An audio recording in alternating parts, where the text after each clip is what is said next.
খুব গুরুত্বপূর্ণ আলোচনা শুনছিলাম। সে আলোচনার দ্বিতীয় হাদিস আমরা পড়লাম যে ৭০,০০০ ইহুদি ইস্পাহান থেকে বের হবে। ইস্পাহান হচ্ছে ইরানের নগরী। আজও ইরানের মধ্যে ইস্পাহান নামে সেই নগরী আছে। আমরা প উচ্চারণ করি ইস্পাহান, আরবিতে এটা উচ্চারণ হয় না।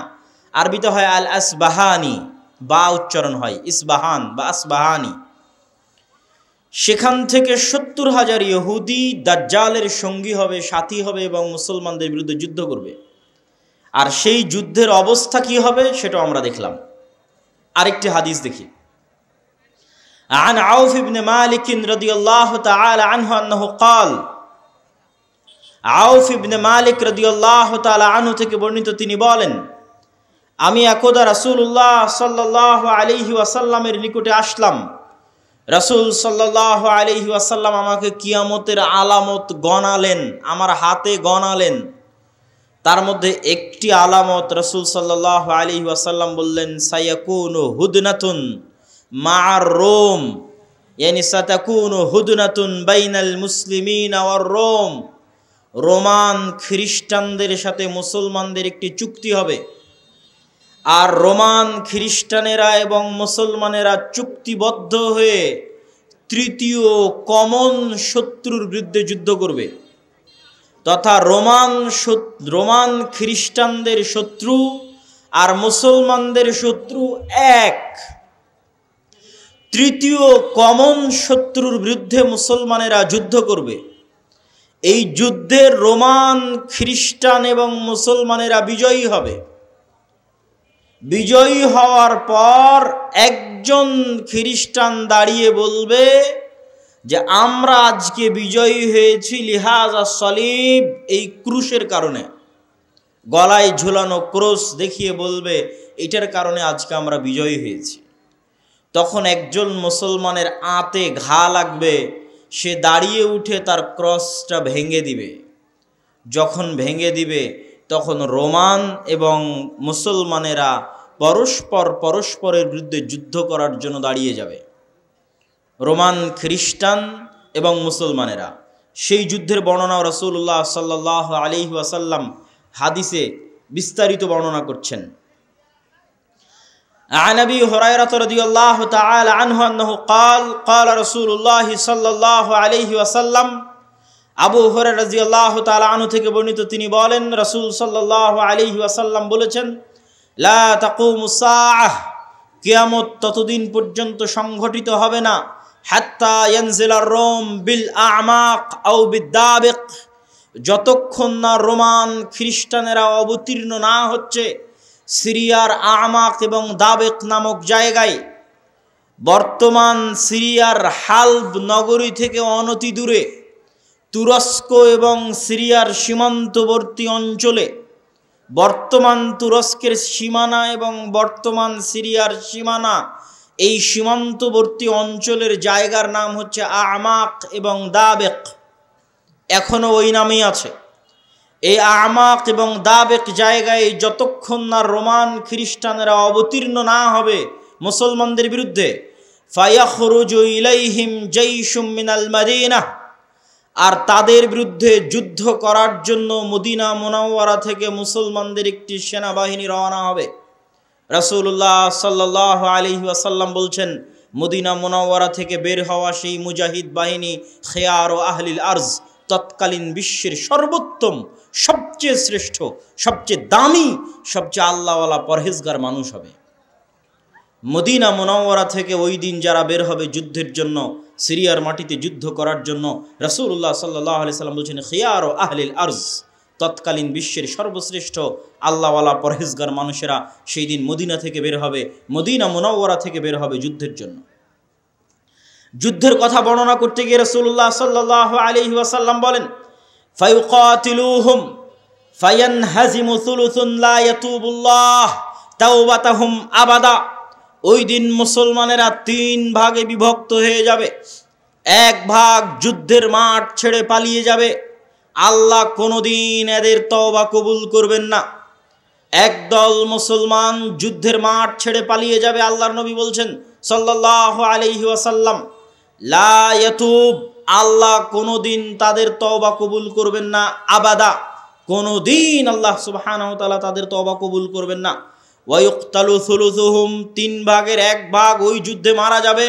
রাসূলুল্লাহ সাল্লাল্লাহু আলাইহি ওয়াসাল্লাম বলছেন, আফজালুশ শুহাদা ইনদাল্লাহ, আল্লাহর নিকটে সর্বশ্রেষ্ঠ শহীদ বলে গণ্য হবে ওই যুদ্ধে যারা যুদ্ধ করে শাহাদত অর্জন করবে, শহীদ হয়ে যাবে 3 ভাগের 1 ভাগ মুসলমান, তারা আল্লাহর দরবারে সর্বশ্রেষ্ঠ শহীদ হিসেবে বিবেচিত হবে।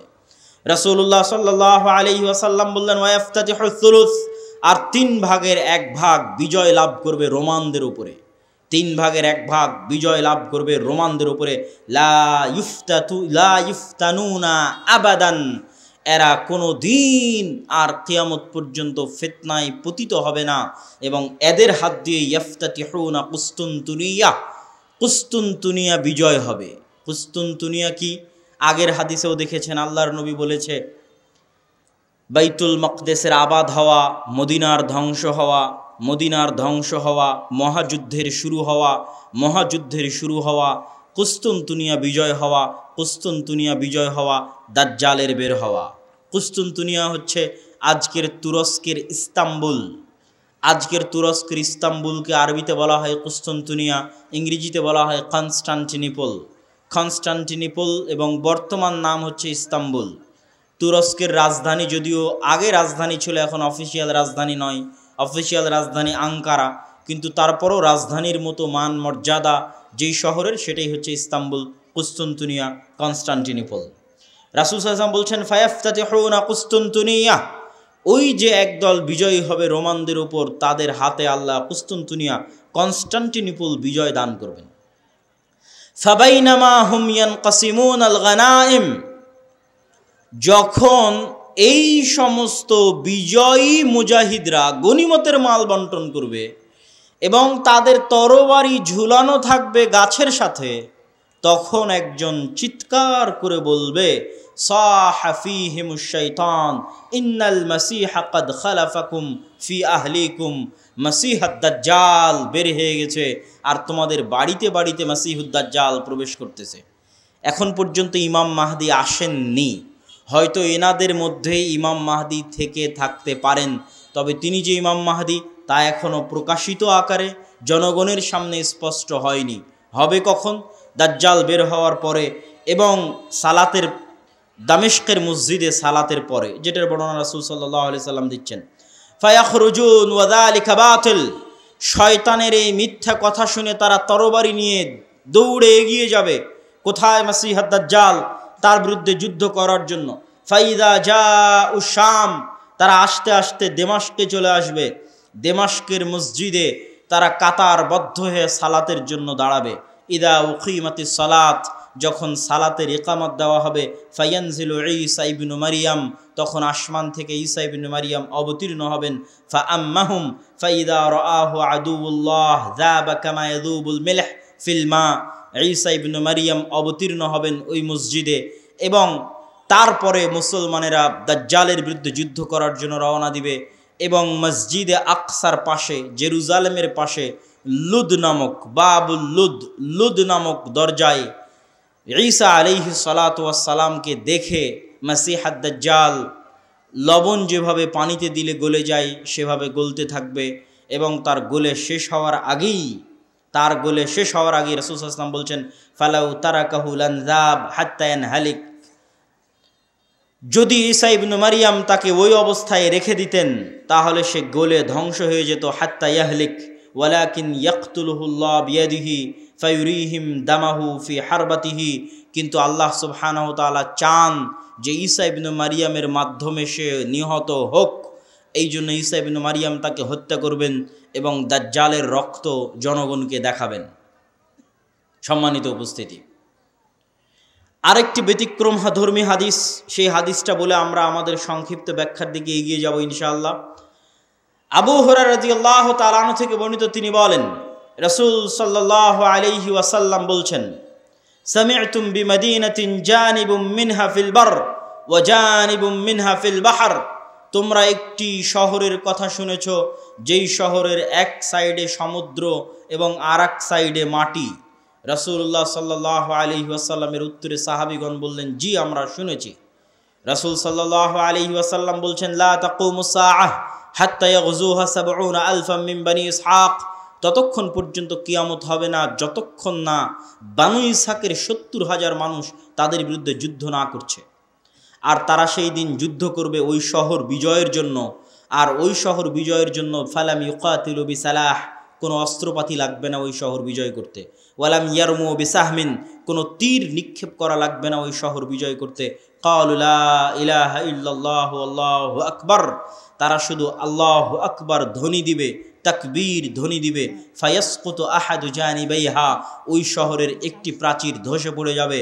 তারপরে দ্বিতীয়বার যখন তারা তাকবীর ধ্বনি দিবে তখন শহরের আরেকটি প্রাচীর ধসে পড়ে যাবে।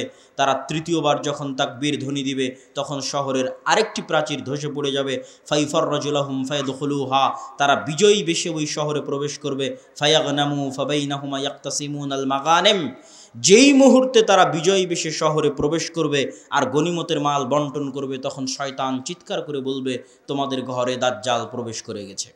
সম্মানিত উপস্থিতি, পরপর আমরা 4টা হাদিস দেখলাম। এই 4টা হাদিস এক একজন এক একভাবে ব্যাখ্যা করতে পারে। আমি আগেও বলেছি যে যতদিন এই জিনিসগুলো না ঘটবে ততদিন এই জিনিসগুলোর প্রকৃত ব্যাখ্যা কেউ জানবে না। কিন্তু আমার কাছে সংক্ষিপ্তভাবে যেটা মনে হয়েছে যে উমরান ও বাইতুল মাকদেস আবাদ হওয়া, কেউ কেউ ব্যাখ্যা করে এই যুগের যে বাইতুল মাকদেস আবাদ হওয়া মানে ইহুদিরাই জেরুজালেম দখল করে নিবে এবং সেখানে বিশাল রাজধানী প্রতিষ্ঠা করবে। প্রতিষ্ঠা করার মাধ্যমে সে এটা পৃথিবীর একটি জাঁকজমকপূর্ণ একটা বিশাল বড় শহর, লন্ডন দুবাইয়ের মতো একটা বড় শহরে পরিণত হয়ে যাবে জেরুজালেম, যেটা থাকবে তাদের হাতে, আমাদের হাতে নয়। কেউ বলেছেন এটা। আর আমার কাছে সংক্ষিপ্তভাবে মনে হয়েছে যে উমরান ও বাইতুল মাকদেস আবাদ হওয়া মানে মুসলমানদের হাতেই বাইতুল মাকদেস থাকবে এবং মুসলমানেরাই বাইতুল মাকদেস বিজয় করবে এবং সেখানে সালাত সিয়াম সকল কিছু বাস্তবায়ন হবে এবং বাইতুল মাকদেস মুসলমানদের হাতে আগেই বিজয় হবে, তথা যে ঘটনাগুলো পরবর্তীতে সংঘটিত হচ্ছে সেগুলোর আগেই মুসলমানদের হাতে বাইতুল মাকদেস থাকবে। কখন থাকবে আল্লাহ সুবহানাহু ওয়া তাআলা ভালো জানে। এবং বাইতুল মাকদেসের বিজয় হওয়া মানে মদিনার ধ্বংস হওয়া কি? হয়তো মদিনা অনাবাদ হয়ে যেতে পারে, মদিনার যে শান শওকত সেই শান শওকতে কমতি আসতে পারে, যে কোনো কারণে আসতে পারে। যেহেতু মুসলমানেরা বাইতুল মাকদেস ফিরে পেয়েছে সেহেতু বাইতুল মাকদেস কেন্দ্রিক মুসলমানদের নতুন কিছু তৈরি হতে পারে। যেমন উমাইয়া খেলাফাত আমলে যখন আবদুল্লাহ ইবনে জুবাইরের হাতে মক্কা এবং মদিনা ছিল, তখন উমাইয়া খলিফারা মক্কা মদিনা জিয়ারত করতে না পারার কারণে তারা তাদের সকল ধন সম্পদ খরচ করত বাইতুল মাকদেসের পিছনে। তথা এই মসজিদকে কেন্দ্র করে মুসলমানদের একটা ব্যস্ততা, শহর বন্দর সকল কিছু গড়ে উঠবে এই শহরকে কেন্দ্র করে এবং মদিনা অনাবাদ হয়ে যাবে। মদিনা অনাবাদ হয়ে গেলে যুদ্ধ শুরু হবে। কোন যুদ্ধ? যেই যুদ্ধ আমরা আলোচনা করলাম, এই যুদ্ধকে রাসূল সাল্লাল্লাহু আলাইহি সাল্লাম বলছেন আল মালহামা আল কুবরা। এবং এই যুদ্ধের বর্ণনা দিতে গিয়ে অন্য হাদিসে রাসূলুল্লাহ সাল্লাল্লাহু আলাইহি ওয়াসাল্লাম বলেছেন যে এই যুদ্ধে এত বেশি পরিমাণ মানুষ মারা যাবে যে একটা উড়ন্ত পাখি যদি আকাশে উড়তে থাকে তাহলে উড়তে উড়তে সে ক্লান্ত হয়ে যাবে, কিন্তু লাশের সারি সে উড়ে শেষ করতে পারবে না, এত বেশি পরিমাণ মানুষ মারা যাবে এই যুদ্ধে। আর এই যুদ্ধের পরপরই কুস্তুনতুনিয়া বিজয় হবে। মানে আজ তো ইস্তাম্বুল মুসলমানদের হাতে আছেই। হাদিসের ভাষায় বোঝা যায় যে ইস্তাম্বুল একদিন মুসলমানদের হাতে থাকবে না। আজ আছে কিন্তু একদিন থাকবে না। তথা আজকের যে তুরস্ক, এটা আজকে মুসলমানদের হাতে থাকলেও হাদিস প্রমাণ করছে যে দাজ্জাল যেই মুহূর্তে বের হবে ওই মুহূর্তে কনস্টান্টিনোপল, ইস্তাম্বুল, তুরস্ক মুসলমানদের হাতে নাই, থাকবে না। তথা সেটা মুসলমানেরা যে কোনো সময় হারিয়ে ফেলতে পারে, অদূর ভবিষ্যতে, নিকট ভবিষ্যতে। আল্লাহ সুবহানাহু ওয়া তাআলা ভালো জানে কখন হারিয়ে ফেলবে, কেন না হারালে বিজয় কিসের? আর যেই বিজয়ের কথা রাসূল সাল্লাল্লাহু আলাইহি সাল্লাম বলছেন এই বিজয় নিকটে, কিয়ামতের নিকটবর্তী, দাজ্জাল বের হওয়ার পূর্ব মুহূর্তের বিজয়। সম্মানিত উপস্থিতি, তাহলে মোটামুটি যদি আমরা এই দুইটা জিনিসের ব্যাখ্যা এভাবে দাঁড় করাই যে বাইতুল মুকাদ্দাস আগেই মুসলমানেরা বিজয় করবে সেটাই হচ্ছে বাইতুল মুকাদ্দাসের আবাদ। আর কুস্তুনতুনিয়া কিয়ামতের পূর্ব মুহূর্তে বিজয় হবে, তার অর্থ হচ্ছে কুস্তুনতুনিয়া মুসলমানেরা হারিয়ে ফেলবে, কনস্টান্টিনোপল মুসলমানেরা হারিয়ে ফেলবে। এখন হাদিসের আরও একটা অংশ ব্যাখ্যা করতে বাকি, রোম কারা? যে রোমানদের সাথে মুসলমানদের চুক্তি হবে এবং চুক্তির পরে সেই চুক্তি পুনরায় ভঙ্গ হয়ে মুসলমান এবং রোমানরা পরস্পর যুদ্ধ করবে, সেই যুদ্ধ, এই যুদ্ধ, সেই রোম কারা? এ বিষয়ে মুহাদ্দিসিনে কেরাম এবং মুফাসসিরিনে কেরামের মধ্যে মতভেদ হওয়ার সবচেয়ে বড় কারণ হচ্ছে আল্লাহর নবীর যুগে রোম বলতে যাদেরকে বোঝানো হতো তাদের রাজধানী ছিল কনস্টান্টিনোপল। আল্লাহর নবীর যুগে, মানে যেই সময়ে আল্লাহর নবী এই হাদিস বলতেছেন, ওই সময়ে রোম বলে যাদের বোঝানো হতো তাদের রাজধানী তুরস্কের ইস্তাম্বুল, কনস্টান্টিনোপল। এবং মুসলমানেরা এটা কোনোদিনই বিজয় করতে পারেনি। মুসলমানেরা এটা বিজয় করেছে অনেক পরে, আজ থেকে 500 অথবা 600 বছর আগে। উসমানীয় খেলাফত আমলে মুসলমানেরা বিজয় করেছে, না উমাইয়া খেলাফত আমলে, না আব্বাসী খেলাফত আমলে কোনোদিন বিজয় হয়নি। ক্রুসেডের যুদ্ধ হয়েছে, তখনও মুসলমানরা ইস্তাম্বুল বিজয় করতে পারেনি। মঙ্গোলীয়রা মুসলমানদের বাগদাদে হত্যা করেছে, তখন মুসলমানরা ইস্তাম্বুল বিজয় করতে পারেনি। তারও পরে মুসলমানরা ইস্তাম্বুল বিজয় করেছে 1400 খ্রিস্টাব্দের দিকে, মুহাম্মদ আল ফাতেহ। তো এই জন্য রাসূল সাল্লাল্লাহু আলাইহি ওয়াসাল্লাম যখন রোম শব্দ বলতেছেন হাদিসে মদিনায়, তখন রোম মানে বর্তমান তুরস্কের কনস্টান্টিনোপল, ইস্তাম্বুল। আর তৎকালীন এই রোমে যারা বসবাস করত তারা হচ্ছে অর্থোডক্স খ্রিস্টান। আর আজকে ইতালির যারা রোম, ইতালির রাজধানী রোম, ইউরোপের যারা খ্রিস্টান, আমেরিকার যারা খ্রিস্টান, তারা হচ্ছে ক্যাথলিক খ্রিস্টান। এবং তাদের মধ্যে বিশ্বাসগত এবং আকীদাগত পার্থক্য আছে অনেক বিষয়ে, পদ এবং পদবিগত পার্থক্য আছে, কৃষ্টি কালচার, সামাজিক আচার ব্যবহারগত পার্থক্য আছে। তাহলে রোম বলতে আমরা যদি তৎকালীন রোম ধরি, তথা অর্থোডক্স খ্রিস্টানদের হাতে যখন কনস্টান্টিনোপল ছিল, সেই অর্থোডক্স খ্রিস্টানেরা এখন বসবাস করে রাশিয়ায়। রাশিয়া এবং ইউক্রেনের যুদ্ধের অন্যতম একটা কারণ হচ্ছে ইউক্রেনে ইউরোপিয়ান এবং আমেরিকানেরা ক্যাথলিক খ্রিস্টানের চর্চা বাড়াচ্ছিল, যেটা রাশিয়া কখনোই চায় না যে তার আশেপাশের কোনো দেশে ক্যাথলিক খ্রিস্টানের চর্চা বাড়ুক, কেননা তারা মানে অর্থোডক্স খ্রিস্টান। এবং আমার এর উপর বিস্তারিত ভিডিও আছে ইতেসাম টিভিতে রাশিয়া এবং ইউক্রেনের উপর, যেখানে এই পয়েন্টে আরও বিস্তারিত ইন ডিটেইলস আলোচনা করা আছে।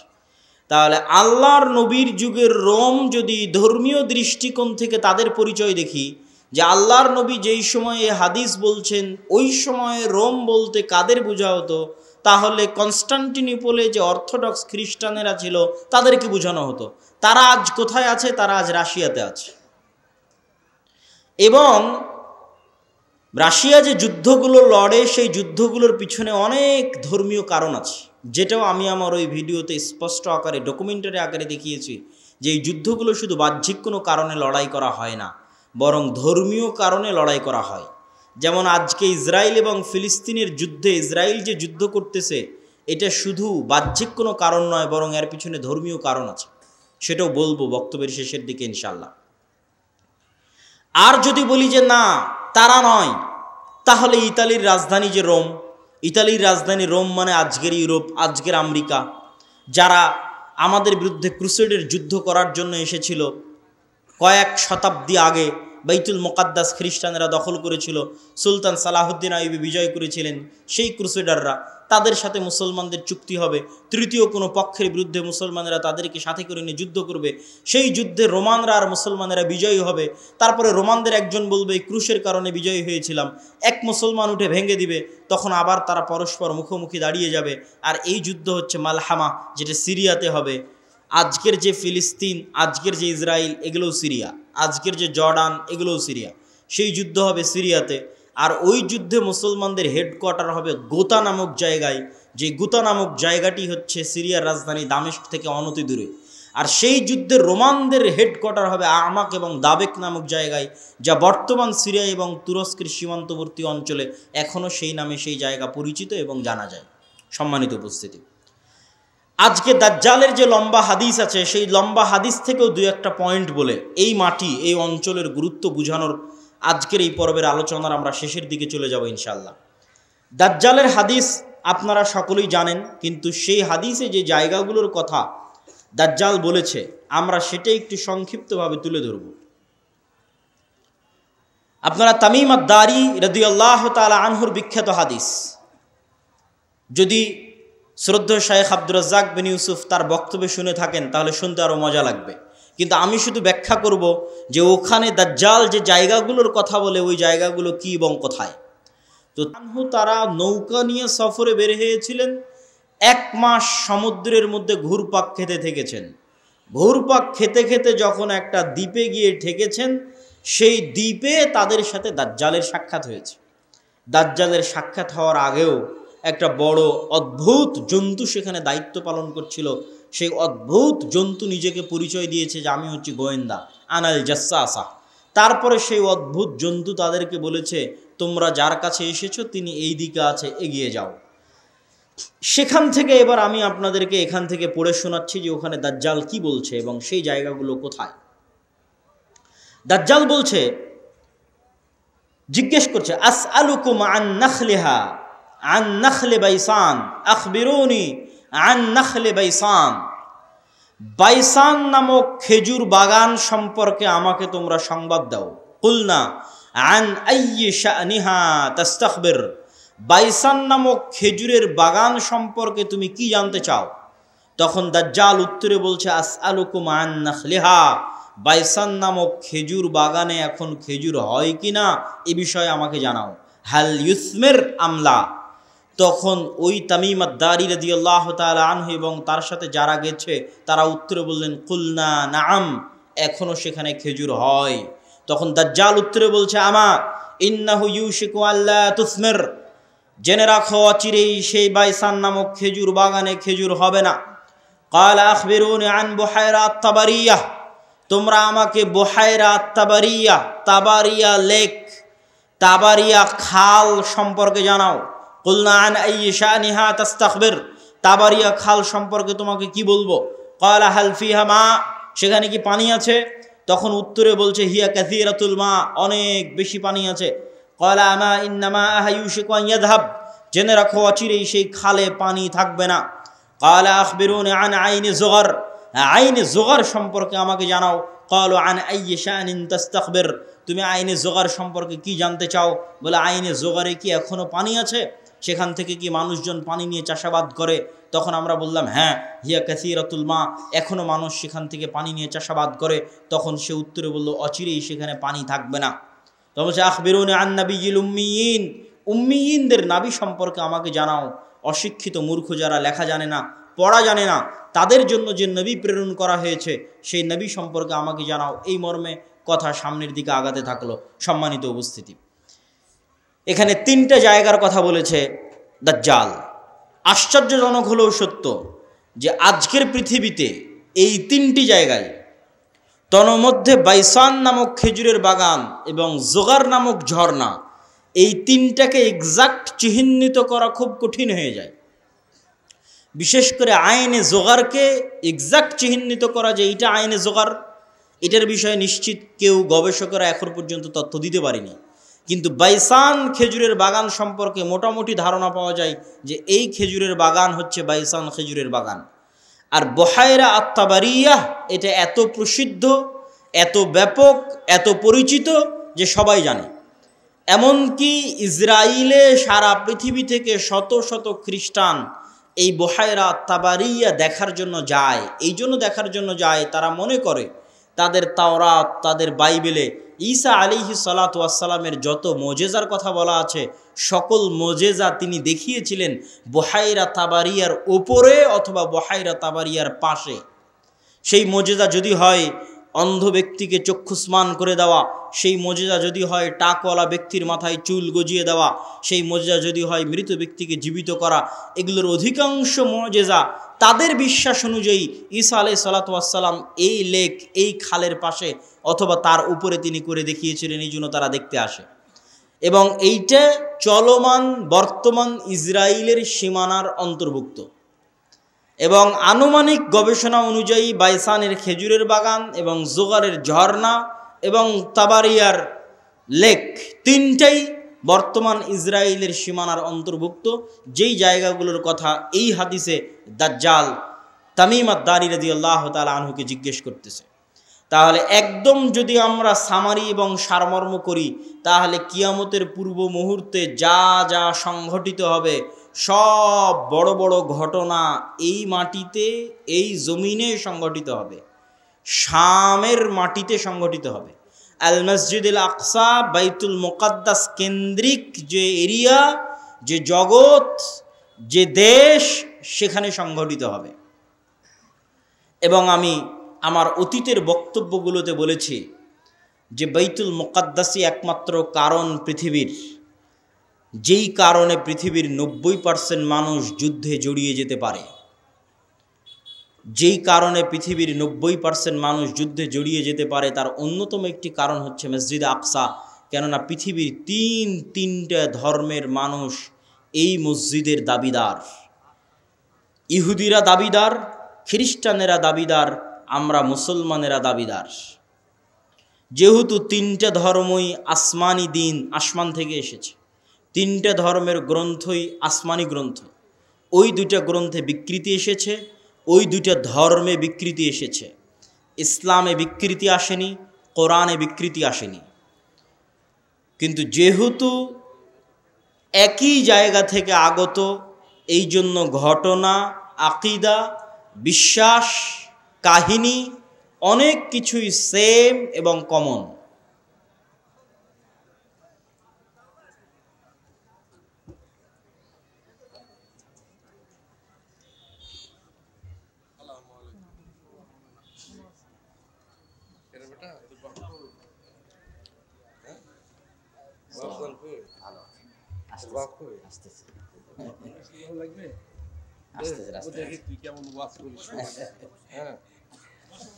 তো সম্মানিত উপস্থিতি, আমরা যে বিষয়ে আলোচনা করছিলাম যে বর্তমান মসজিদে আকসা এবং বর্তমান বাইতুল মুকাদ্দাস পৃথিবীর তিনটা ধর্মের নিকটে পবিত্র স্থান। আর এই পবিত্র স্থান হওয়ার কারণ হচ্ছে এই তিনটা ধর্মই আব্রাহামিক রিলিজিয়ান, সেমেটিক রিলিজিয়ান। এই তিনটা ধর্মই মিল্লাতে ইব্রাহিমের দাবিদার, তথা ইব্রাহিম আলাইহিস সালাতু ওয়াস সালামের হিস্ট্রি, ইতিহাসের সাথে কানেক্টেড। আর সেমেটিক রিলিজিয়ান মানে নূহ আলাইহিস সালাতু ওয়াস সালামের 3 সন্তান তার সাথে নৌকায় উঠেছিলেন। একজনের নাম ইয়াফেস, একজনের নাম হাম, আর একজনের নাম সাম। ইয়াফেসের বংশধরেরা হচ্ছে সাদা চামড়া, ইউরোপ, আমেরিকা, রাশিয়া। সামের বংশধরেরা হচ্ছে সেমেটিক তথা মেটে, শ্যামা, হালকা সাদা, হালকা শ্যামা, হালকা মেটে। India, Pakistan, Bangladesh, Saudi, Kuwait, Qatar, Bahrain, এরা হচ্ছে সামের বংশধর। হাম হচ্ছে আফ্রিকান, টোটাল আফ্রিকান এরিয়া হচ্ছে নূহ আলাইহিস সালামের সন্তান হামের বংশধর। তো পৃথিবীতে আল্লাহ যত নবী পাঠিয়েছেন সকল নবী সামের বংশে পাঠিয়েছেন। সামের বংশে ইব্রাহিম আলাইহিস সালাতু ওয়াস সালাম। এই জন্য একটা মজার জিনিস, যারা অনলাইনে আমাদের দেখছেন তারা মনে রাখতে পারেন যে কালার ডিসক্রিমিনেশনের শিকার যারা হন ইউরোপ এবং আমেরিকায়, গায়ের রঙের কারণে ডিসক্রিমিনেশনের শিকার হওয়া, বৈষম্যের শিকার হওয়া, কেননা তাদের মধ্যে একটা আভিজাত্য বোধ কাজ করে যে আমি হচ্ছি সাদা চামড়ার, আর এশিয়া থেকে যারা এসেছে তারা সাদা চামড়ার নয়। আপনি দীর্ঘদিন থাকলে এই জিনিসটা ভিতর থেকে অনুভব করতে পারবেন, এই বৈষম্য। তো এটা আপনারা মজার জিনিস জেনে রাখতে পারেন যে ইউরোপ, আমেরিকা তারা যতই সাদা চামড়ার হোক, তারা যেই নবীকে সম্মান করে, শ্রদ্ধা করে, সেই নবী সাদা চামড়ার ছিলেন না। মানে ঈসা আলাইহিস সালাতু ওয়াস সালাম, ঈসা আলাইহিস সালাতু ওয়াস সালামের গায়ের রং আর আমার নবী মুহাম্মদ সাল্লাল্লাহু আলাইহি ওয়াসাল্লামের গায়ের রং এক। মানে শ্যামা, মেটে, সাদা চামড়ার সাদা নয়। তথা গোটা ইউরোপ এবং আমেরিকার মানুষ যেই নবীর অনুসারী, যেই নবীর মূর্তি তাদের গির্জায় বানিয়ে রেখেছে, যেই নবীর মা মারিয়াম আলাইহা সালাতু ওয়াস সালামের মূর্তি তাদের গির্জায় বানিয়ে রেখেছে, তারা কেউই সাদা চামড়ার ছিলেন না। এই জন্য বলেছি সেমেটিক রিলিজিয়ান। তথা আল্লাহ সুবহানাহু তাআলা সামের বংশে সকল নবী দিয়েছে, ইব্রাহিমের বংশে পরবর্তী সকল নবী পাঠিয়েছে। পৃথিবীর তিনটে ধর্ম ইব্রাহিম আলাইহিসসালাতু ওয়াসসালামের মিল্লাতের দাবিদার। এর কিছু কমন উদাহরণ আপনাকে দিই। ইব্রাহিম আলাইহিসসালাতু ওয়াসসালামকে আমরা বলি ইব্রাহিম, তারা বলে আব্রাহাম। ইব্রাহিম আলাইহিসসালাতু ওয়াসসালামের ছেলে ইসহাককে আমরা বলি ইসহাক, তারা বলে আইজ্যাক, আইজ্যাক নিউটন। যিনি আইজ্যাক তিনি ইসহাক। ইসহাক আলাইহিসসালাতু ওয়াসসালামের ছেলেকে আমরা বলি ইয়াকুব আলাইহিসসালাতু ওয়াসসালাম, তারা বলে জ্যাকব। যিনি জ্যাকব তিনি ইয়াকুব। ইয়াকুব আলাইহিসসালাতু ওয়াসসালামের ছেলে ইউসুফ আলাইহিসসালাতু ওয়াসসালামকে আমরা বলি ইউসুফ, তারা বলে জোসেফ। সেন্ট জোসেফ স্কুল মানে Hazrat Yusuf school. There is no difference, কোনো পার্থক্য নাই। যদি আপনি বলেন সেন্ট জোসেফ স্কুল, তাহলে ওরা আপনি যে ইউসুফকে জানেন তাকে উদ্দেশ্য করছে, যে হজরত ইউসুফ আলাইহিসসালাতু ওয়াসসালাম স্কুল। এভাবে আমরা যাকে বলছি দাউদ আলাইহিসসালাতু ওয়াসসালাম, তারা তাকে বলছে ডেভিড। জাস্ট নামের উচ্চারণের পার্থক্য, কিন্তু ঘটনার মধ্যে মিল আছে। আমরা বলছি নূহ, তারা বলছে নোয়াহ। ঘটনার বর্ণনা ধারা বিবরণীতে কিছুটা পার্থক্য আছে, কিন্তু মূল ঘটনাগুলো একই। তথা আদম এবং হাওয়ার যে ঘটনা কোরআনে বর্ণনা করা আছে, কাছাকাছি ঘটনা।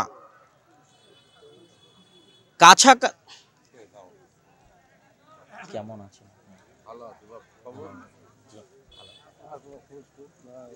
অনেকদিন দেখা সাক্ষাৎ, বাইরে গেছিলাম তো ইংল্যান্ডে, ওখান থেকে মাস্টার্স করে আসলাম।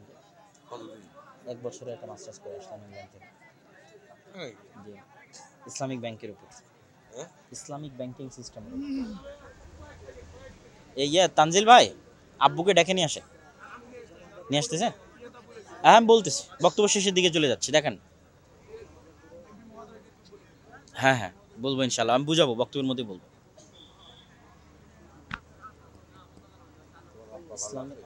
ইসলামিক ব্যাংকিং এবং ইসলামিক ফাইন্যান্সের উপর মাস্টার্স। আমার বুঝে তো মনে হয় না সব ভালো। ইসলামী ব্যাংকে টাকা নেওয়া থতো দেখি কি করে হাট কাপনা পড়ে।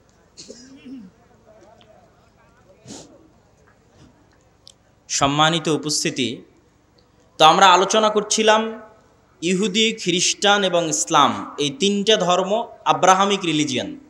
এই জন্য ঘটনার ধারা বিবরণীতে পার্থক্য হলেও মূল ঘটনা একই। তথা তাওরাত এবং ইঞ্জিলে আজও লেখা আছে যে মানুষ বানর থেকে তৈরি হয়নি, মানুষ আদম আলাইহিস সালাম থেকে তৈরি হয়েছে। আমরা বলছি আদম, তারা ওভাবেই বলতেছে। আমরা বলছি হাওয়া, তারা বলছে ইভ। হাওয়া আলাইহিস সালাতু ওয়াস সালামের নামটা চেঞ্জ হয়ে গেছে, ঘটনা একই। আমরা যেমন আমাদের কোরআনে মহাপ্লাবনের ঘটনা আছে নূহ আলাইহিস সালাতু ওয়াস সালামের, কাছাকাছি ওই রকমই মহাপ্লাবনের ঘটনা আজও তাওরাত এবং ইঞ্জিলে আছে। ঘটনার ধারা বিবরণীতে পার্থক্য হতে পারে, কেন ওগুলো বিকৃত হয়ে গেছে। ঠিক তেমনি কুরবানির কথা, ইব্রাহিম আলাইহিস সালাম তার সন্তানকে কুরবানি করছেন, এই কথা তাওরাত জাবুর ইঞ্জিলেও আছে। কিন্তু তারা পরিবর্তন করে দিয়েছে যে ইব্রাহিম আলাইহিস সালাম ইসহাক আলাইহিস সালাতু ওয়াস সালামকে কুরবানি করছেন, আর কোরআন বলছে ইব্রাহিম আলাইহিস সালাতু ওয়াস সালাম ইসমাইলকে কুরবানি করছেন। তো যাক, আমরা সরাসরি বাইতুল মুকাদ্দাসের দিকে চলে আসি এবং আমার বক্তব্যের শেষের দিকে এগিয়ে যাওয়ার চেষ্টা করব। তো ইব্রাহিম আলাইহিস সালাতু ওয়াস সালামের 2 সন্তান ইসহাক এবং ইসমাইল। আজকের পুরো পৃথিবীর ইসরায়েল কেন্দ্রিক যে পলিটিক্স, ফিলিস্তিন কেন্দ্রিক যে পলিটিক্স, এটা যদি বুঝতে চান তাহলে আপনাকে এই জিনিসটা ক্লিয়ার কনসেপ্ট রাখতেই হবে যে আসলে কেন এই জিনিসগুলো ঘটতেছে। তো ইব্রাহিম আলাইহিস সালাতু ওয়াস সালামের 2 সন্তান ইসহাক এবং ইসমাইল। ইসহাক আলাইহিস সালাতু ওয়াস সালাম হচ্ছেন সারা আলাইহা সালাতু ওয়াস সালামের সন্তান, আর ইসমাইল হচ্ছে হাজেরা আলাইহা সালাতু ওয়াস সালামের সন্তান। ইব্রাহিম আলাইহিস সালাতু ওয়াস সালাম সারার সন্তান ইসহাককে নিয়ে থাকতেন জেরুজালেমে। ইব্রাহিম আলাইহিস সালাতু ওয়াস সালাম থাকতেন কোথায়? জেরুজালেমে। আল্লাহ কোরআনে বলছেন নাজ্জাইনাহু ওয়া লুতান ইলাল আরদিল্লাতি বারাকনা ফিহা লিল আলামিন। আমি ইব্রাহিমকে আশ্রয় দিয়েছি এই মাটিতে, লুতকে আশ্রয় দিয়েছি এই মাটিতে, যেই মাটিতে আমি বরকত রেখেছি সারা পৃথিবীর মানুষের জন্য, ওই মাটি জেরুজালেমের মাটি। লুত আলাইহিস সালাতু ওয়াস সালামের শহর উল্টিয়ে দেওয়ার পরে আল্লাহ তাকে আশ্রয় দিয়েছেন জেরুজালেমে। আর ইব্রাহিম আলাইহিস সালাতু ওয়াস সালাম তিনি যখন ইরাক থেকে হিজরত করে এসেছেন, তখন আল্লাহ সুবহানাহু ওয়া তাআলা তাকে আশ্রয় দিয়েছেন জেরুজালেমে। তার বাপ আজর তাকে ইরাকের ব্যাবিলন নগরী থেকে তাড়িয়ে দিয়েছিলেন। তাহলে ইব্রাহিম আসলেন জেরুজালেমে, লুত আসলেন জেরুজালেমে। ইব্রাহিমের সন্তান ইসহাক ছিল জেরুজালেমে, ইসহাকের সন্তান ইয়াকুবও ছিল জেরুজালেমে। আর ইব্রাহিম আলাইহিস সালাতু ওয়াস সালাম আরেক সন্তান ইসমাইলকে রেখে আসলেন 1500 কিলোমিটার দূরে মক্কায় কাবা ঘরের পাশে। তাহলে একই সাথে একই সময়ে আল্লাহ ইব্রাহিম আলাইহিস সালামের দুই সন্তানকে দিয়ে পৃথিবীর দুইটা মসজিদ আবাদ করাচ্ছেন। আল্লাহর নবী এবং পবিত্র কোরআন বলছে ইন্না আউওয়ালা বাইতিন উযিআ লিন-নাস বিবাক্কা, পৃথিবীর বুকে প্রথম মসজিদ তৈরি হয়েছে মক্কায় আল্লাহর ইবাদতের জন্য। আর আল্লাহর নবী বলছেন মক্কার 40 বছর পর, কাবার 40 বছর পর মসজিদ তৈরি হয়েছে আল মসজিদ আল আকসা, বাইতুল মুকাদ্দাস। তাহলে ইব্রাহিম আলাইহিস সালাতু ওয়াস সালামের এক সন্তান ইসহাক এবং তার বংশধরেরা আবাদ করছে মসজিদ আকসা, আর ইব্রাহিম আলাইহিস সালাতু ওয়াস সালামের আরেক সন্তান ইসমাইল এবং তার বংশধরেরা আবাদ করছে কাবা, একই সময়ে একই সাথে। আর ইব্রাহিম আলাইহিস সালাতু ওয়াস সালাম নিজে জেরুজালেম থেকে মক্কায় যাতায়াত করেছে 4 থেকে 5 বার। একবার হাজেরা আলাইহিস সালাতু ওয়াস সালাম এবং ইসমাইলকে রাখতে গেছেন, একবার জবাই করতে গেছেন, একবার কাবা ঘর তৈরি করতে গেছেন, একবার ছেলেকে এমনি দেখতে গেছেন, পাননি, স্ত্রীকে তালাক দিয়ে আসতে বলেছেন। লম্বা ঘটনা সহিহ বুখারীতে পাবেন। তাহলে ইব্রাহিম আলাইহিস সালাতু ওয়াস সালাম পৃথিবীর একমাত্র নবী যিনি একই সাথে এই দুইটা পবিত্র মসজিদের সাথে কানেক্টেড, একই সাথে। হুয়া ইব্রাহিম আলাইহিস সালাতু ওয়াস সালাম, তিনি ইব্রাহিম আলাইহিস সালাতু ওয়াস সালাম 5 বার মক্কা থেকে ফিলিস্তিন জেরুজালেম যাতায়াত করেছেন। এবার আসেন হিস্ট্রি সামনের দিকে আগাতে থাকলো। ইউসুফ আলাইহিস সালাম কুয়ায় পড়ে মিশরের বাজারে বিক্রি হয়ে গেলেন। আজকে যেমন ফিলিস্তিন আর মিশর পাশাপাশি, গাজায় আপনি ত্রাণ পাঠাতে পারবেন না মিশর ছাড়া, ওই কালেও একই অবস্থা ছিল, ফিলিস্তিন মিশর পাশাপাশি। ফিলিস্তিনের কুয়াতে পড়ে বিক্রি হলেন মিশরে, মিশরে অর্থমন্ত্রী হলেন, বাপ ভাই দাদা সবকে ডেকে পাঠালেন। 70 জনের পরিবারের বিশাল বহর নিয়ে ইয়াকুব আলাইহিস সালাম গেলেন মিশরে। এই প্রথম ইসহাকের বংশধরেরা ফিলিস্তিন ছেড়ে মিশর চলে গেল। মিশরে ইউসুফ আলাইহিস সালামের রাজত্ব এবং তার পরবর্তীদের রাজত্ব 1-150 বছর থাকলো। তারপরে যখন বিরোধী পার্টি ক্ষমতায় চলে আসলো, তথা ফেরাউন কিবতীরা যখন ক্ষমতা দখল করে নিল, তো আগের ক্ষমতায় যারা সবচেয়ে বড় জোট ছিল ওদেরকে হত্যা করতে লাগলো। আগের ক্ষমতায় যে বাদশাহ ছিল মিশরের, তার সবচেয়ে বড় জোট ছিল বানু ইসরাইল, ইউসুফ আলাইহিস সালাতু ওয়াস সালাম, তো এদেরকে হত্যা করো। আর ফেরাউন জানতো যে আমি ক্ষমতা হারালে এদের কাছে ক্ষমতা হারাবো, অতএব এদের শিশুদের হত্যা করো, যেন আমার ক্ষমতা দখল করার মতো কেউ না আসে। ওয়াইজ নাজ্জাইনাকুম মিন আলি ফিরআউনা ইয়াসুমুনাকুম সুআল আযাব ইউযাববিহুনা আবনাকুম ওয়া ইস্তাহিউনা নিসাআকুম, আমি তোমাদেরকে ফেরাউনের কবল থেকে বাঁচিয়েছি, যে ফেরাউন তোমাদের ছেলে সন্তানদের জবাই করত। আল্লাহ পবিত্র কোরআনে বলছেন ছেলে সন্তানদের জবাই করত। আজকের ফেরাউন বানু ইসমাইলের ছেলে সন্তানদেরকে গাজায় হত্যা করতেছে। দিন পরিবর্তন হয়েছে, টার্গেট একই। কেননা তারা জানে যে এই ফিলিস্তিন থেকে এমন সন্তান বের হবে যাদের হাতে তাদের পতন অনিবার্য, পতন অবশ্যম্ভাবী। এই জন্য বেরি যেন হতে না পারে, এই জন্য আগে শিশুই হত্যা করে দাও, যেমন ফেরাউন হত্যা করত। সম্মানিত উপস্থিতি, তারপরে ফেরাউনের অত্যাচারে থেকে বানু ইসরাইলকে বাঁচানোর জন্য আল্লাহ মুসা আলাইহিস সালামকে পাঠালেন। মুসা আলাইহিস সালাতু ওয়াস সালামের লম্বা ঘটনা, তিনি বানু ইসরাইলকে সাথে করে নিয়ে পালিয়ে যাচ্ছেন। ফেরাউনকে আল্লাহ লোহিত সাগরে ডুবিয়ে হত্যা করলেন। হত্যা করার পর মুসা আলাইহিস সালাম ফেরত মিশরে যাননি কেন? এই জন্য মিশরে ফেরত যাননি যে মুসা আলাইহিস সালাম পালিয়ে যাচ্ছিলেন না, মুসা আলাইহিস সালাম ইজ রিটার্নিং ব্যাক, ফেরত যাচ্ছিলেন। কোথায় ফেরত যাচ্ছিলেন? 400 বছর আগে ওনার বাপদাদা ইয়াকুব এবং ইয়াকুবের সন্তান 70 জন এবং ইউসুফ ওই যে জেরুজালেম ছেড়ে মিশরে আসছে, ওই জেরুজালেম বাপদাদার আদিভিটা, সেখানে ফিরে যাচ্ছিলেন।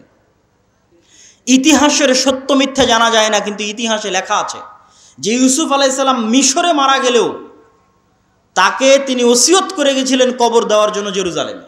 আর মুসা আলাইহিস সালামের কথা তো সহিহ বুখারীতে রাসূল সাল্লাল্লাহু আলাইহি ওয়াসাল্লাম বর্ণনা করতেছেন, যেটা ধারা বিবরণীতে আমি আসব। তো আপনি যদি আজকের ম্যাপে দেখেন, লোহিত সাগর পার হয়ে ফিলিস্তিনে যাবেন, মিশর থেকে লোহিত সাগর ক্রস করে ফিলিস্তিনে যাবেন, গুগল ম্যাপে দেখবেন ফিলিস্তিনে ঢোকার আগে বিশাল মরুভূমি, সিনাই মরুভূমি। আর ওই ফিলিস্তিনে তখন বসবাস করত তৎকালীন বিশ্বের সবচেয়ে শক্তিশালী গোত্র, তাদের নাম আমালেকা গোত্র। তো ওদের সাথে যুদ্ধ করে জিতে জেরুজালেম জয় করতে হবে, এই জন্য অপেক্ষায় বসে আছেন সিনাই মরুভূমিতে।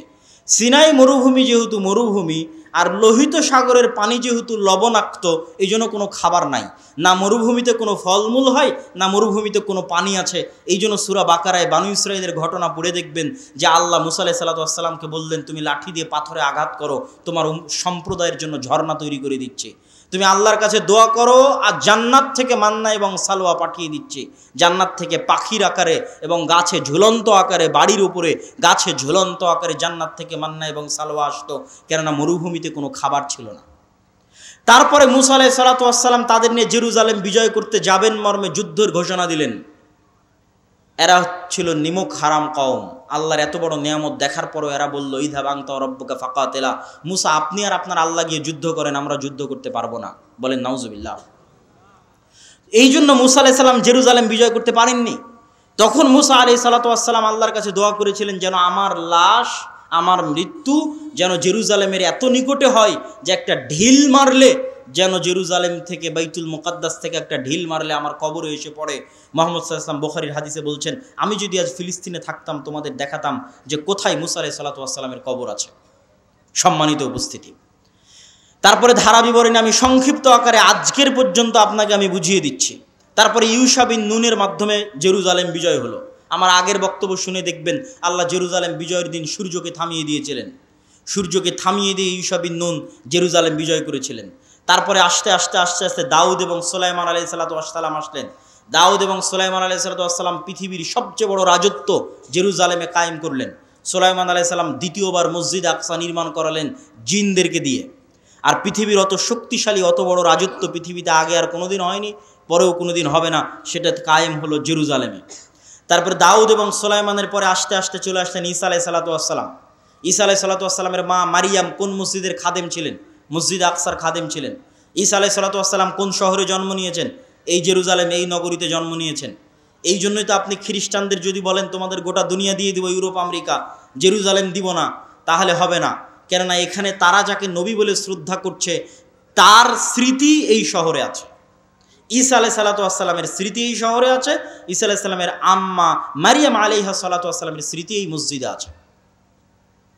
আর ইহুদিদের স্মৃতি আছে এই যে মুসা, দাউদ, সুলাইমান, তাদের লম্বা স্মৃতি বললাম। ইয়াহইয়া এবং জাকারিয়া আলাইহিমুস সালাতু ওয়াস সালাম এই শহরেই ছিলেন।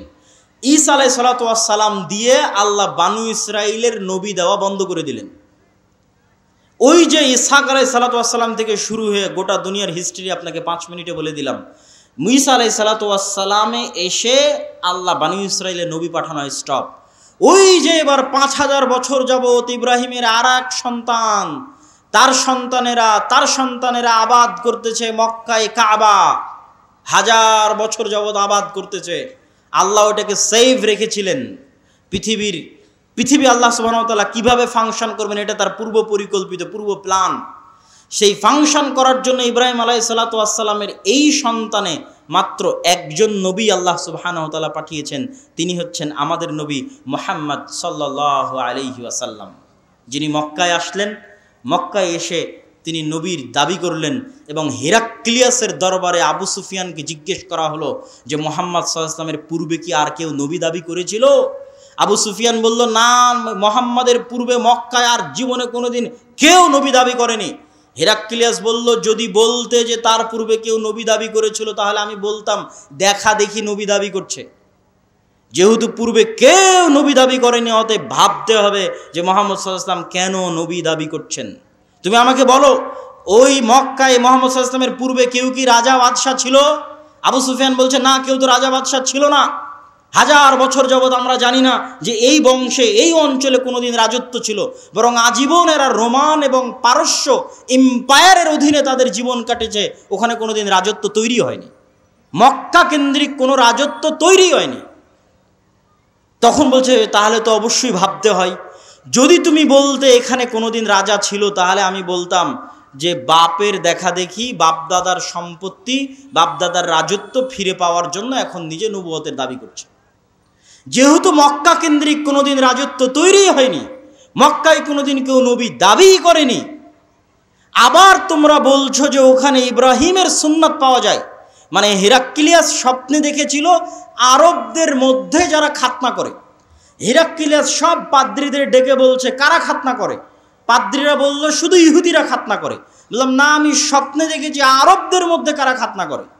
আরবদের মধ্যে কেউ খাতনা করে আমি তো জানি না।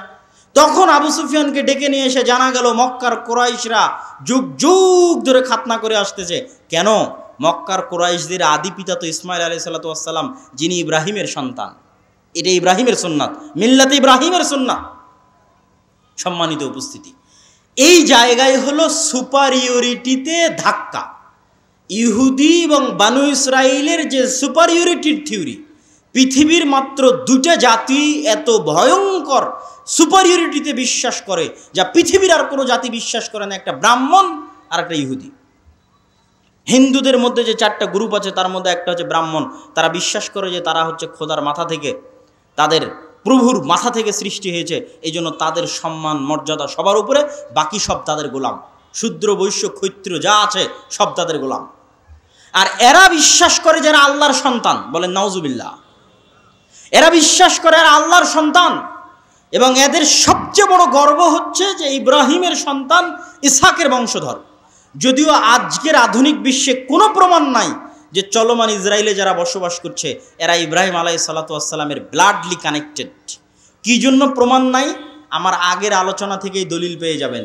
আগের আলোচনায় বলেছি ইব্রাহিম আলাইহিসসালাতু ওয়াসসালাম নূহের সন্তান সামের বংশধর, না নূহের সন্তান হামের বংশধর, না নূহের সন্তান ইয়াফিসের বংশধর? কি বক্তব্য শুনলেন? কার বংশধর? সামের বংশধর। আর সেমেটিকদের গায়ের কালার কীরকম হয়? সেমেটিকদের গায়ের কালার হচ্ছে মেটে, শ্যামা, সাদা চামড়া তো ইয়াফেস। তাহলে ইউরোপ এবং আমেরিকার গায়ের চামড়া, গায়ের কালার নিয়ে এসে ফিলিস্তিনে বসে দাবি করবা যে তুমি ইসহাক আলাইহিসসালাতু ওয়াসসালামের বংশধর, ইয়াকুব আলাইহিসসালাতু ওয়াসসালামের বংশধর, দিস ইজ ইম্পসিবল। এটা হতেই পারে না, অসম্ভব। অন্তত গায়ের চামড়ায় তো মিলতে হবে, গায়ের রঙে তো মিলতে হবে। এই জন্য কোনো ঐতিহাসিক ডকুমেন্ট নাই যে তারা তার সন্তান, কিন্তু দাবি করে। তো ওই দাবির ভিত্তিতে আমরা আলোচনা করতেছি যে তাদের যে সুপারিয়রিটি থিওরি, যে আমরা আল্লাহর সন্তান এবং আমরা ইব্রাহিম আলাইহিসসালাতু ওয়াসসালামের অমুক সন্তানের পরবর্তী বংশধর, এই জন্য আমাদের জন্য দয়া, আমাদের জন্য রহমত, আর বাকি পৃথিবীর সব গোলাম। সবকে যদি আমরা মেরে হত্যা করি তবুও কোনো পাপ হবে না। ভাই, এটা বিশ্বাস করে, আল্লাহর কসম করে বলছে, এটা বিশ্বাস করে, না হলে এত নিষ্ঠুর হওয়া মানুষের জন্য সম্ভব নয়। আপনি যখন বিশ্বাস করবেন যে এই সমস্ত মানুষকে হত্যা করলে আমার গুনাহ হবে না, তখনই আপনি এত নিষ্ঠুর হতে পারবেন। যে গত 10 দিনে আপনি 9-10,000 মানুষকে হত্যা করছেন, কিন্তু আপনার অন্তর কাঁপে না। কেন কাঁপে না? আপনি তো বিশ্বাসই করেন না যে গুনাহ হবে। ওই যে সুপারিয়রিটি থিওরি, সারা পৃথিবীর সব মানুষকে যদি হত্যা করে দেওয়া হয় তবুও তাদের দৃষ্টিতে তারা গুনাহগার হবে না, কেন? তারা হচ্ছে আল্লাহর সন্তান আর বাকি সব হচ্ছে গোলাম। এই হচ্ছে তাদের বিশ্বাস। এই সুপারিয়রিটি থিওরিতে সবচেয়ে বড় ধাক্কা দিয়েছে মুহাম্মদ সাল্লাল্লাহু আলাইহি ওয়াসাল্লাম। কেন? মুহাম্মদ সাল্লাল্লাহু আলাইহি ওয়াসাল্লামও বললেন আমি ইব্রাহিমের বংশধর। কথা কি আমার বুঝতে পারছেন? মুহাম্মদ সাল্লাল্লাহু আলাইহি ওয়াসাল্লাম ইব্রাহিমের সন্তান ইসমাইলের বংশধর, বানু ইসমাইল। আর তারাও জানতো যে আরবে শেষ নবী আসবে। এই জন্য ঈসা আলাইহিসসালাতু ওয়াসসালামের মৃত্যুর পরে অনেক ইহুদি মদিনায় চলে গেছিল। বানু কুরাইজা, বানু কায়নুকা, বানু নাজির সবগুলো চলে গেছিল মদিনায়। তারা অপেক্ষা করছিল তাদের মধ্যে শেষ নবী আসবে, আরবে আসবে, তাদের বংশে আসবে। কিন্তু যখন দেখলো না তাদের বংশে আসলো না, মুহাম্মদ সাল্লাল্লাহু আলাইহি ওয়াসাল্লাম বানু ইসমাইলের বংশে শেষ নবী দাবি করলো, তাহলে মুহাম্মদ সাল্লাল্লাহু আলাইহি ওয়াসাল্লাম 2 দিক থেকে তাদের সুপারিয়রিটিতে আঘাত করলেন। এক, তুমি রক্তে যতই দাবি করো তুমি ইব্রাহিমের বংশধর, তো আমি মুহাম্মদও দাবি করছি আমি ইব্রাহিমের বংশধর, আমি ইসমাইলের বংশধর। অতএব রক্তে আমার উপর তোমার কোনো প্রাধান্য আর থাকলো না। শেষ, আমার উপর তোমার প্রাধান্য রক্তে থাকলো না। এই জিনিসটা তারা বুঝে গেল। এবং তারা এটাও বুঝে গেল যে মুহাম্মদ সাল্লাল্লাহু আলাইহি ওয়াসাল্লামের কওমের জন্য আল্লাহর পক্ষ থেকে তাদের কিতাবে বর্ণিত যত ওয়াদা, যত রহমত, যত বরকত, সব রহমত, সব বরকত এবার মুহাম্মদ সাল্লাল্লাহু আলাইহি ওয়াসাল্লাম এবং তার উম্মতের জন্য আসবে। এই জন্য তাদের পৃথিবীতে সবচেয়ে বড় শত্রু হচ্ছে ইসলাম এবং মুসলমানেরা। 2টা কারণে। অন্যদেরকে তো ওরা বিশ্বাসই করে না যারা ইব্রাহিমের বংশধর। অন্তত তাদের কিতাবে তো ইব্রাহিমের আরেক সন্তান ইসমাইলের নাম লেখা আছে, যে ইব্রাহিমের আরেক সন্তান ইসমাইল। এবং তারা এটা বিশ্বাস করে যে আরবরা হচ্ছে ইসমাইলের বংশধর। এই জন্য এটা হলো তাদের সবচেয়ে বড় ভয়ের কারণ, যে তাদের সুপারিয়রিটি থিওরিতে আঘাত করেছে ইসলাম এবং মুসলমানেরা। সম্মানিত উপস্থিতি, আজকের এই জেরুজালেমে যে ভয়াবহ অবস্থা তৈরি হয়েছে, এই ভয়াবহ অবস্থার পিছনে কারণ কি? আগের যুগের অনেক ইতিহাস আমি অন্য বক্তব্যে আলোচনা করেছি। আজকের এই ভয়াবহ অবস্থা তৈরি হওয়ার পিছনে কারণ আমার ছোট্ট গবেষণায় ঔপনিবেশিক শাসনামল, কলোনিয়াল সিস্টেম, আরবিতে বলে ইস্তেমার। আমরা যারা আজকে এই দেশে বসবাস করছি, যারা আপনারা সামনে বসে আছেন, 1935-1937 সালের আগে আপনাদের বাপদাদারা জমির মালিকই ছিল না। আপনি আজকে যে জমির দলিল নিয়ে দাবি করছেন এই জমি আমার, এই দাবি 35-37-এর আগে এই অঞ্চলের মানুষ করতে পারতো না। কেননা আমাদের বাপদাদারা 190 বছর ছিল ব্রিটিশদের গোলাম, তথা আমরা ছিলাম কলোনি, ব্রিটিশের কলোনি। এই জন্য 190 এবং 200 বছর গোলামি করতে করতে আমাদের রক্তের মধ্যে গোলামি ঢুকে গেছে। আর এই দেশ ছেড়ে যখন ব্রিটিশরা গেছে, 3টে দেশে ভাগ করে গেছে, ভারত, বাংলাদেশ, পাকিস্তান। ঠিক সারা পৃথিবীর প্রায় মুসলিম দেশই কোনো না কোনো ইউরোপিয়ান কান্ট্রির কলোনি ছিল। আর এই কলোনিয়াল সিস্টেম কতটা ভয়ঙ্কর ছিল এটা ইউরোপ সফর না করলে আমি